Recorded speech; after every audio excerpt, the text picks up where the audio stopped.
নাদিয়ার ব্যাপারে কোনো খোঁজ নিতে পারলে? এখনো কিছু জানতে পারিনি, তবে চেষ্টা করছি। তবে উনি যেই হোক খুব বেশি পাওয়ারফুল এতটুকু বুঝতে পেরেছি। এইটুকু তো সবাই বুঝবে। আমার তো এখন সন্দেহ হচ্ছে তুমি আদৌ চেষ্টা করছো নাকি এই বাড়িতে থেকে যাওয়ার সুযোগ দিচ্ছ, কোনটা? আমি নিজে আর এই বাড়িতে এক মুহূর্ত থাকতে চাই না। আমি যাতে এই বাড়ি থেকে তাড়াতাড়ি চলে যেতে পারি সে কারণে আমি নিজের পরিবারকে, নিজের ভাইকে বিপদের মুখে ঠেলে দিয়েছি, যাতে আমি নাদিয়ার আসল পরিচয় বের করতে পারি।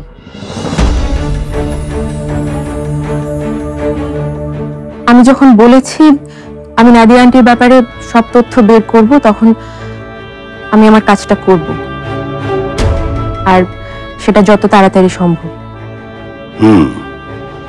ততদিনে তোমার ওই নাদিয়া আন্টি হয় আমাকে পথে বসাবে, নয়তো জেলে ঢোকাবে। এ কথা কেন বলছেন? বলছি কারণ তোমার ওই নাদিয়া আন্টি আমার পরম শত্রু রহমানকে আমার মাথার উপরে নাচাচ্ছেন, আর আমাকে ব্ল্যাকমেইল করে যা না তাই করাচ্ছে। ওয়ালটন মাইক্রোওয়েভ ওভেনের খাবার গরম রাখে দীর্ঘ সময় ধরে। Walton microwave oven. Rahman uncle এর মধ্যে কোত্থেকে আসছেন? আপনার সাথে কি নাদিয়া আন্টির কোনো শত্রুতা আছে? সেটা তো তোমার নাদিয়া আন্টি ভালো বলতে পারবে। সে তো তোমার বাবার বন্ধু।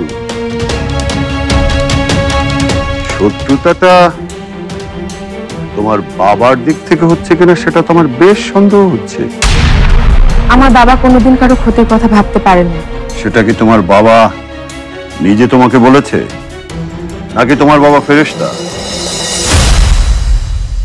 আমি বাবার সাথে কালই ওনার ব্যাপারে কথা বলবো। আশ্চর্য, সবই তো দেখছি আমাকে বলে দিতে হচ্ছে। এই বুদ্ধি নিয়ে তুমি নাদিয়ার রহস্য সমাধান করবে?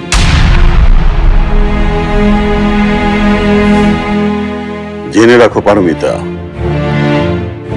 আমাকে যদি আবার জেলে যেতে হয় তাহলে আমি কতটা খারাপ হতে পারি সেটা আমি তোমাকে দেখিয়ে দিয়েই যাব।